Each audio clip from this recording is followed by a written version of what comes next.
The BIPOC Coach Collective proudly presents Elevate and Celebrate. This is a podcast to showcase our members, dive deeper into their journeys, and express who they are into the world. Our mission is to curate a brave and authentic space for coaches to connect and to elevate our voices globally in the coaching profession. Learn more about us at bipoccc.org. Your story matters, your voice matters. Let's start the show. Welcome to the latest and greatest episode of Elevate and Celebrate. This is Alex Dumas, the Vice President of the BIPOC Coach Collective. And this month we feature one of our members, Erica Goos, who shares her journey from therapy and counseling into the world of coaching and also supervising other coaches. She shares her passion about why this profession has been so transformative for her and how she wants to leave a legacy for her clients and make a difference in leadership development. And also, for some special announcements, we want to make sure that you tap in for the members of the collective. October 13th, we're going to feature one of our members, Gina Smith. She's going to facilitate a call for us. Your health is your wealth. So make sure you're on live for that. That's at 12 p.m. Eastern. And at the end of the month, October 27th, the last Friday, we're going to have our open house, our monthly networking, where anybody, it's free to the public. Anybody can join that call, attend, participate, and we will welcome you here with open arms. So all that said and done, let's start the show. All right, we are here with the one, the only, the all-powerful Erica Goos. I wanted to do it like a soccer intro. Not quite goal, but Goos. Awesome. Thank you. Thank you for that intro. You're jazzing welcome. me up. You're welcome. Listen, that's how we greet champions, especially in this coaching space. And that is what I have an experience of you being as a champion, as a leader, as someone who is a public servant for greater good, right? For the greater good of coaching. So I already set up a nice intro for you and all this different stuff, but I would love for you, Erica, to tell us, the world, who you are and just tell us about your coaching practice in general. Okay. I will first start with who I am. I am a 1.5 generation Korean American, which means that I grew up here. I was not born here in the U.S. I immigrated with my family. And so a big part of my growing up experience was as an immigrant child. And that has a lot of different complexities of, I guess, roles as well as identities. And so that was a good part of my growing up. I am originally from South Korea, and so immigrated here to the U.S. and live in Washington State. Lived in Puyallup, Washington, and then currently now in Seattle, Washington. So I am I was a licensed mental health counselor for about 15 years prior to coming to coaching in 2016.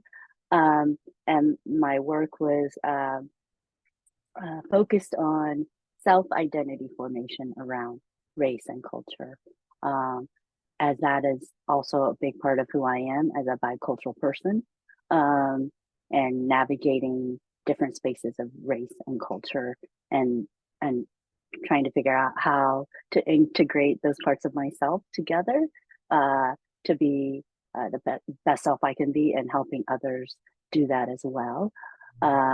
And then I have been a leadership development coach and a transition coach is what I call it, as people are transitioning personally as well as professionally. And a large part of my work also is then leadership development. So a lot of the through line for me as I was a therapist and now as a coach is helping people develop and grow to be able to live fully into their best selves, and contributing to the world in that way, and that sort of reverberating into not only their their life and their community, and but to the world at large. So that. Awesome. Awesome. Thank you for sharing that. Yeah, I mean, obviously this is new information for me. So as you people who are listening, I'm engaged with this too. I'm like, oh man, there's a lot of there's a lot of questions I want to pop up with. So what I will start with is something that maybe you've come across. I'd have to imagine, and in your work, especially now as you're in the coaching space and coaching leaders, and you have this background in therapy and consultant and counseling. Sorry, for those who maybe who've had questions for you, like, hey, what's the difference between therapy and coaching, at least in your experience, right? This isn't the end all be all, but from your lens, what would you say has been the biggest differences between those two types of modalities? um, well, it's interesting because I think certainly there's demarcation of what coaching and therapy is. Uh, Therapy, I believe, is more about sort of the past and a lot of wading through that in order for you to be able to choose what it is that you want to be in the present as well as in the future, right? So a lot of emotional and maybe trauma and other things that you're sort of unpacking so that you can integrate into who you want to intentionally be in the present and future. And I think coaching is more about present and moving forward, right? And certainly, I believe as a therapist, I think those parts of ourselves still impact who we are in the present, right? And the past will have, I think, reverberations, right? And so some of the coaching work is to talk about what the mindset is, what's the stories that are being held on to, and what needs to let go of in order for you to move forward into who you want to be, right? Presently and future. And so it has a lot of similarities, but like the emotional unpacking and is a lot of what therapy does. Yeah, yeah. Thank you for that explanation. I think that resonates with me for sure. As I think of coaching, and my experience has been really that future focus, and also creating the future from the now, right? Creating the future from the present. And I'm really curious about your work and really about learning more about the type of leaders, the type of clients that you love working with. And if you want to share a story or something like that, that's perfectly fine too. But I think for people who are hearing this and think leadership development, like what does that mean for you? And like, who are the people that are best served from what you do and who you are? Mm-hmm.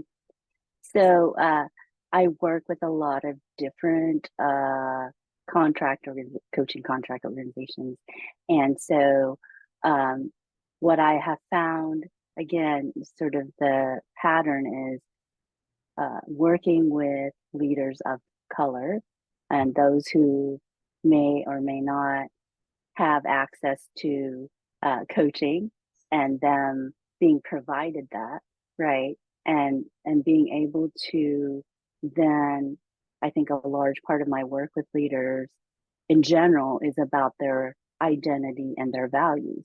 Are they living within that? How are they showing up? How is that aligning, right? And is it aligning? And is that a problem, right? And then um, and then helping them to sort of navigate those identities, those challenges of, say, as a person of color, a Black leader or an Asian American woman as a leader, and the nuances that they face as stepping into leadership, and how do they want to show up, right? And how do I support my clients to show up in the way that the best self, right? Their best self. And what does that look like for them? And how do we get there?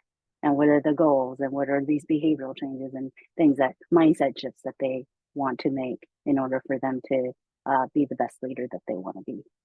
So, Yeah. This might be a fun question for you. What would you say is like the number one question that a leader or number one concern or area that they want to improve, like the number one thing that they come to you for?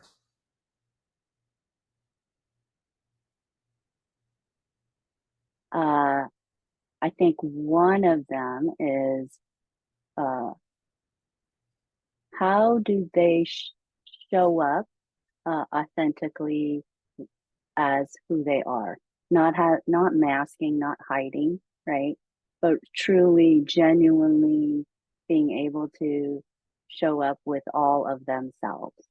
Mm, Um, and you know, I think particularly for people of color, that's a tricky situation, right? Because um, there's parts of I think people of color that they have to hide or sort of mask or tone down, right? Because it has not been accepted or they have been criticized or they've been dinged.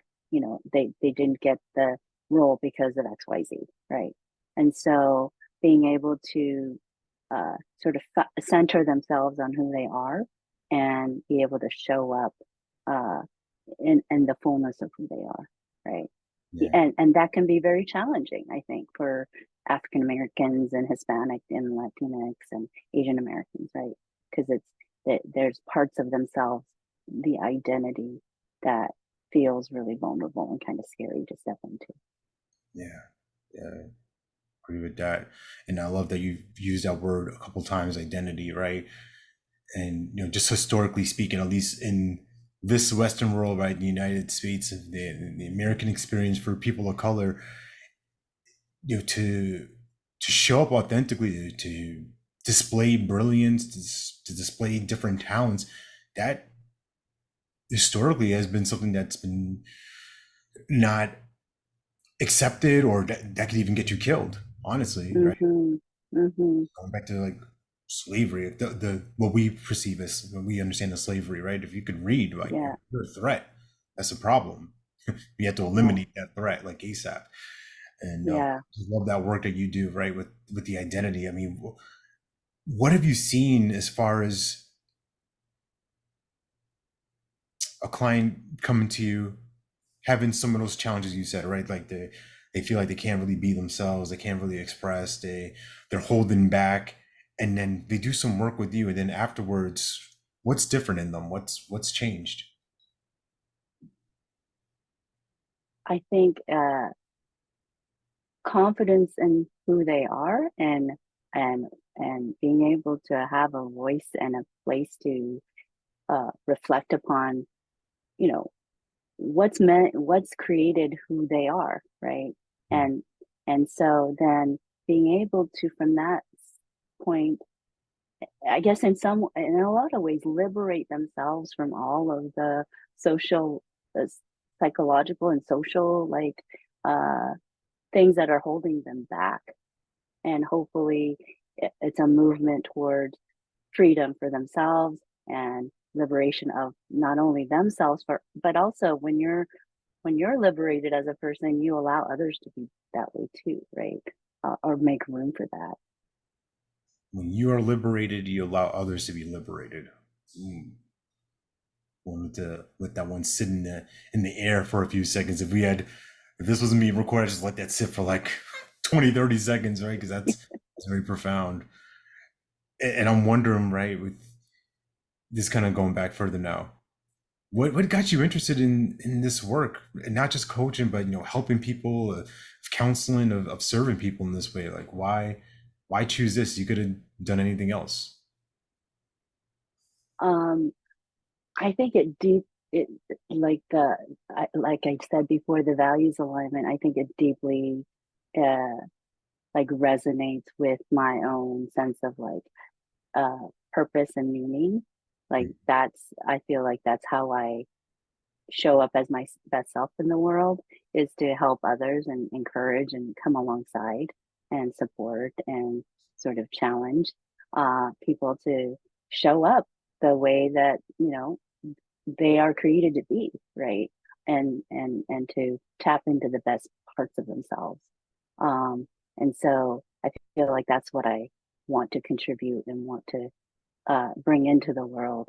And so, as counseling as well as coaching allows me to help come on do that, uh, live out that purpose and meaning for me. And so, yeah, so that's just I come back. I think we get all of us can kind of get wrapped up in the day to day and forget sometimes. But it's a thing. I think when I encounter clients and when I see people growing and the incremental changes that they're making in their lives and big changes as well, it inspires me to say, oh yeah, I that feels really good, and that's a good that's what I contribute to the world in this way. Yeah.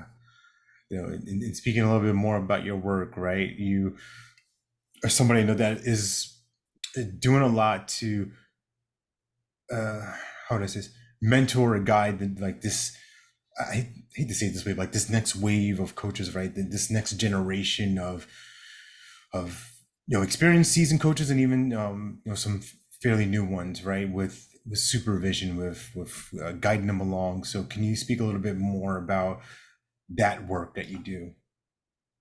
Yeah, and I um, actually that's kind of the next passion for me, reiteration of me contributing again to to the betterment of people is really helping develop and help grow coaches to be masters at at the craft of coaching, right? Mm. Um, and so supervision for me uh, is a place where I think supervision is much more practiced in Europe, and it, and it's catching on, I think, here in the U.S. But there, for me, it was sort of a coming home to uh, the psychological frameworks in which I was very well versed in as a therapist, and then also then coaching, right? And marrying those two and providing a space for coaches to uh, reflect about, on themselves, and it could be also a place of restoration of like talking about things that are hard as a coach, right? You as a coach, not necessarily uh, the clients, but you as a coach and what's coming up for you, and really uh, getting a place of support and energy and sort of maybe creative ideas and different ways to sort of do things, right? Or be. And so that you can continue to grow and develop yourself as a coach and sort of what might be getting in the way and helping your clients, right? And um, then really refining and sort of continuing to sort of uh, yeah, develop yourself formation, right, of how you want to be as a coach. Yeah. I'm gonna unpack this a little bit more, right? This scary elephant in the corner, right? Like from your experience, what have you seen as some of the different reasons why some coaches don't go as far as they're as they would like to, right? As they don't just kind of break through that next level of success or whatever it is that is going on in their world, right? Because I don't know, in your circles, people that I run with, right? People are excited, woo, coaching, I love coaching. And it's like they drop off, right? They just kind of fade away. And this is such a wonderful profession, right? It's Mm-hmm, I call it the cheat code. The more I grow, the more I can help people grow. Like mm-hmm. it's just like an unfair advantage. I have like a wonderful handicap in that, and I'm just curious, like from your lens, like why does that happen, or what have you seen as like the common threads of how some coaches just don't quite make it? I think, as you said, Alex, it is the sense of like uh, when we're in these kinds of helping professions, right? Um, I think you, as the person helping, as the coach, need to be aware of your own stuff, you know, Mm. and how you have your growing edges, and maybe you have your blind spots, and you have your own way of being that may contribute to, uh, either uh, your clients moving along or not moving along, right? So it's so that idea of who you are contributes to in the relationship, right? In the contextualization of client coach relationship and how much you're able to Yeah. help your clients, right? And if there's blind spots or there's things that are triggering for you or there's things that are getting in the way, then you're not going to be able to help your clients move past that as well. So I think it's sort of that idea of like, you know, physicians help, heal thyself kind of idea, right? That we have to not just be looking outward, but we also need to know what's our inner conversations or inner world that's happening that could be affecting, our work as coaches, right? Yeah, you're right. I see it as the health of the healer. And Right. we're not here to save, but right, if we're not experiencing that deep work, the transformation that coaching is, then it's really hard to, I don't want to say it like this, but to sell it, to enroll people in this idea of this is going to change your life. Is your life changing? Yeah. Yeah. Yeah. Yeah, I love that word, transformation, like doing the work of inner transformation for yourself, and also then uh as you're involved in that work with other people, right? uh the healthier you are, I think that more healthy you can uh and effective you can be with your clients.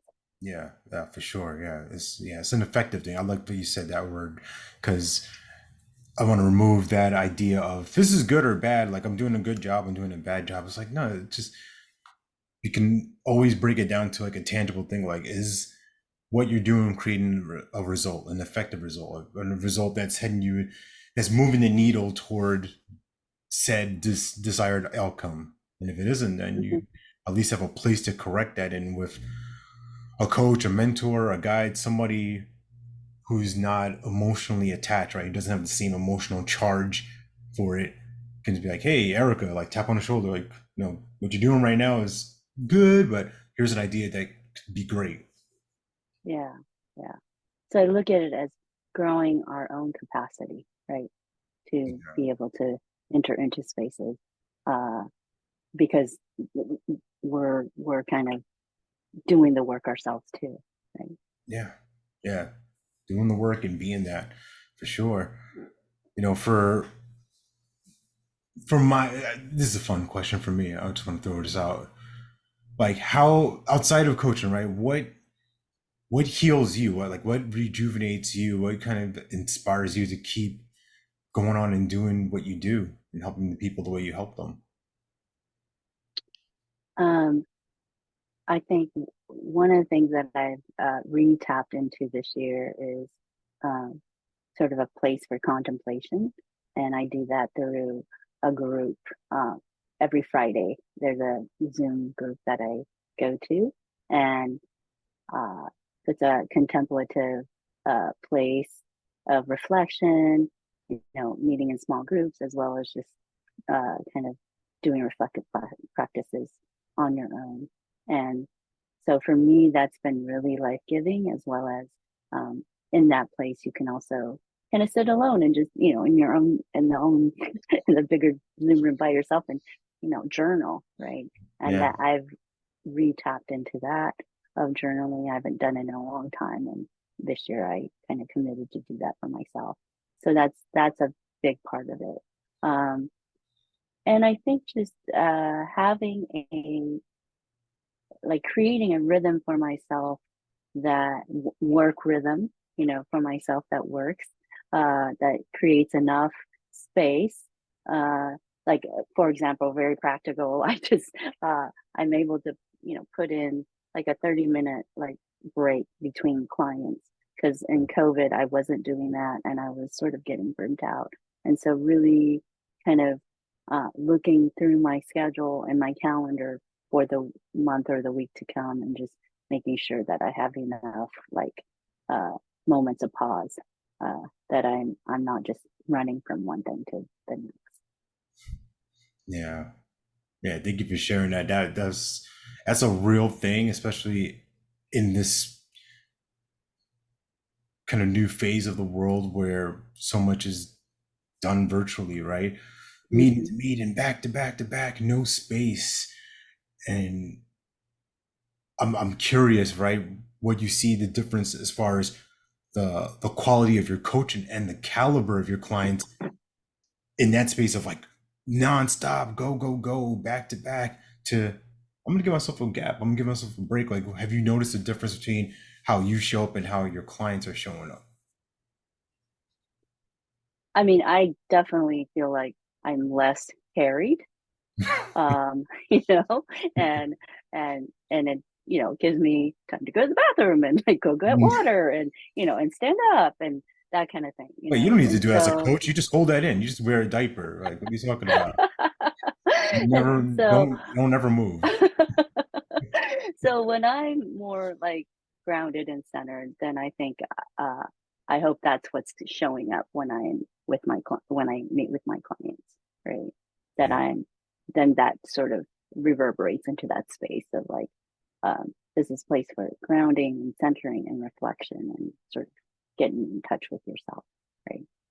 yeah. It's a great opportunity to model it, right? Because you said this a couple of times in different ways of what I translated as state of being, like who you are, who you be, what you do, influences what you do. So if I'm tense and I'm thinking about like, man, I really want to just take a sip of water. I'm so thirsty. I haven't eaten in 3 hours. I've been tied to my desk and I got to be present with this person. And can you just wrap up this insight? Like I'm trying to, right? yeah, yeah, yeah, Calls ended early. Yeah, yeah, you got your money's worth in 10 minutes. I got to go. Pew. And right, I see that as right, what you're doing and what you're explaining here is a great opportunity just to model that, right? To be the example for yeah. clients. Yeah, and I mean, a large part of our work, I believe, is the gift of presence, right, with our clients. And the more that I can optimize myself, um, being there for myself, then I can then be there for my clients as well. So it's a uh, it's I guess catching one bird with two stones or something like that. Yeah, sure. It's tough. I mean, for those who are able to do it, more power to you. But I'm kind of with you on the same wavelength of like just kind of slow, be I don't say methodical, but just be intentional, be very conscious of like where I'm bringing my energy and what impact am I making.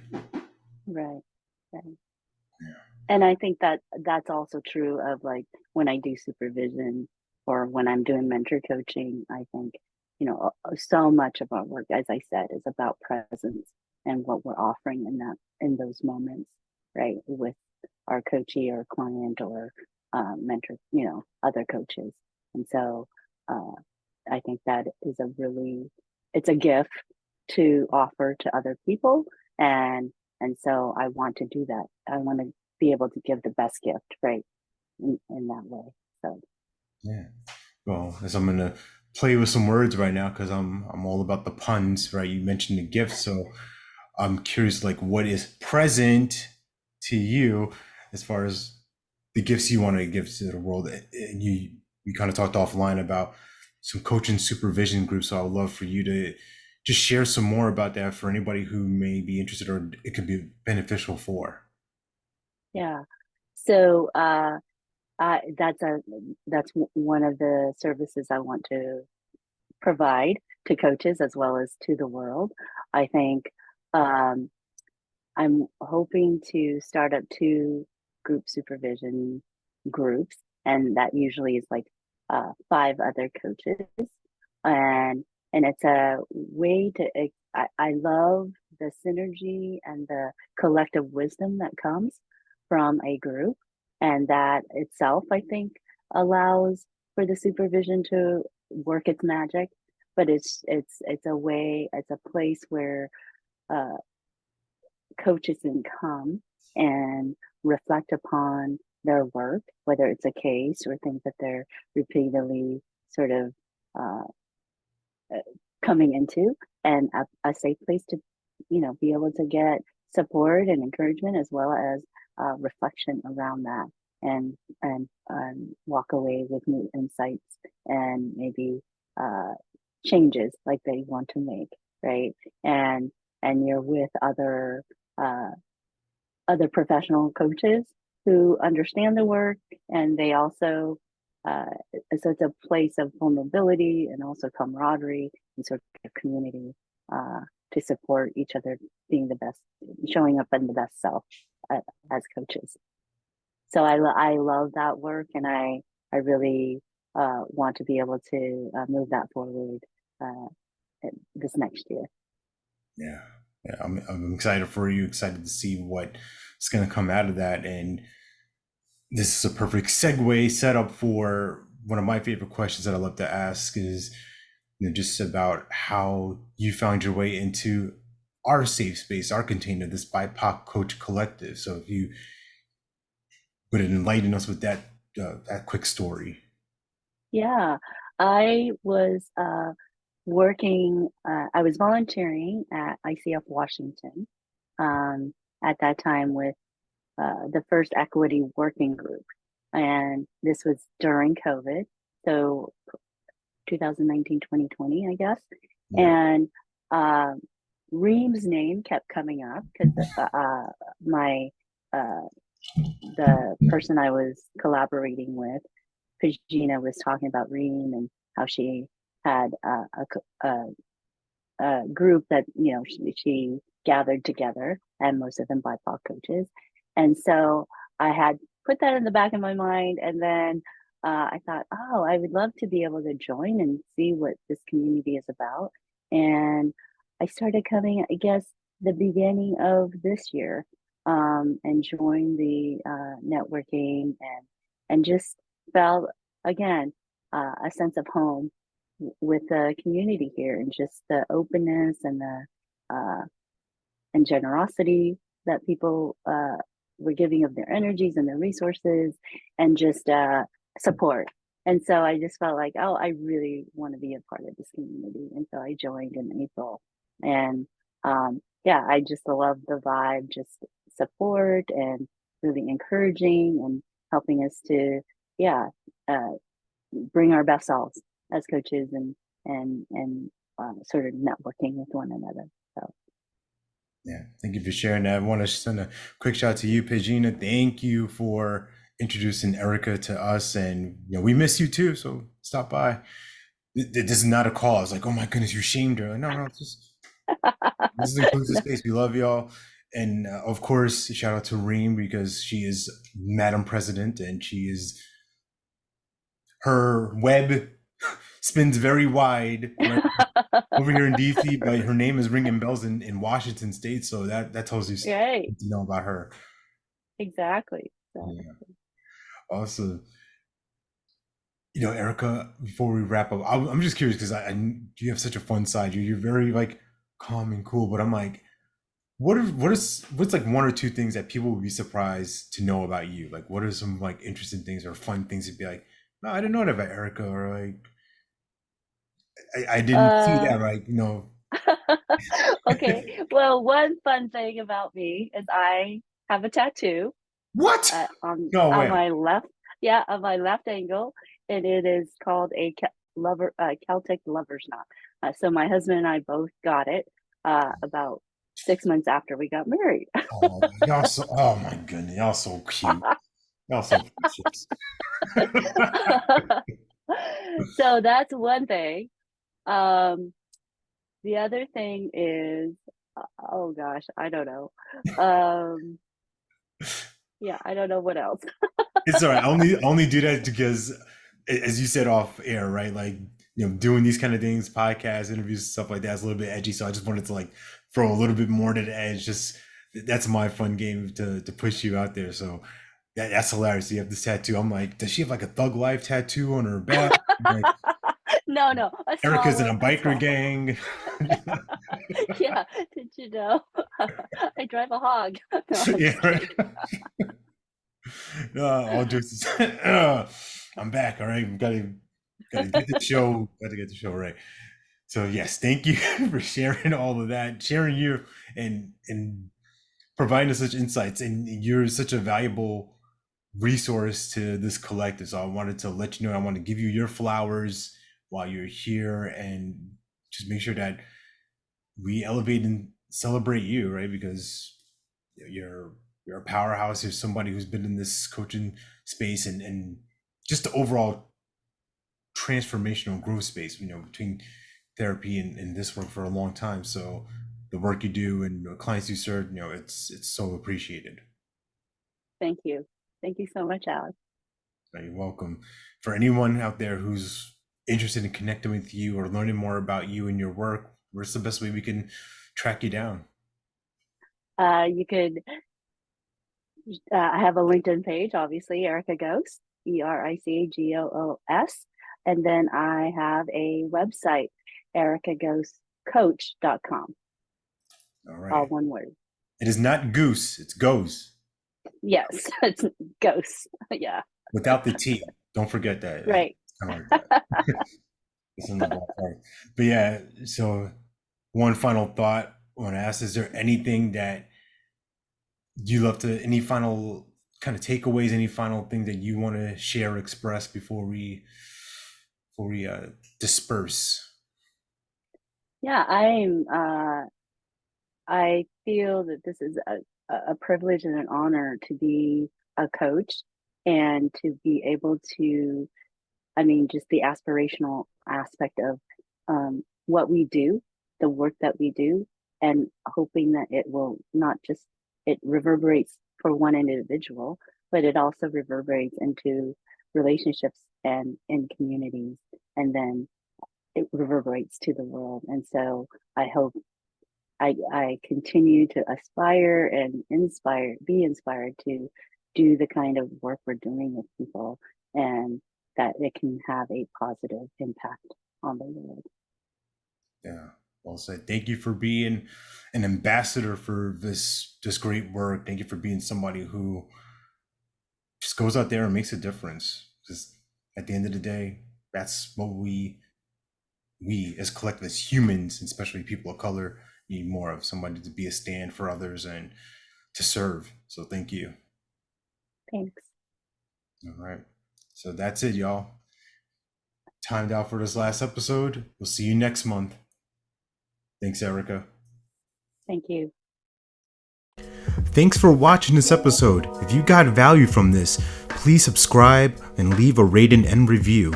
And feel free to connect with us at bipocc.org. See you next time.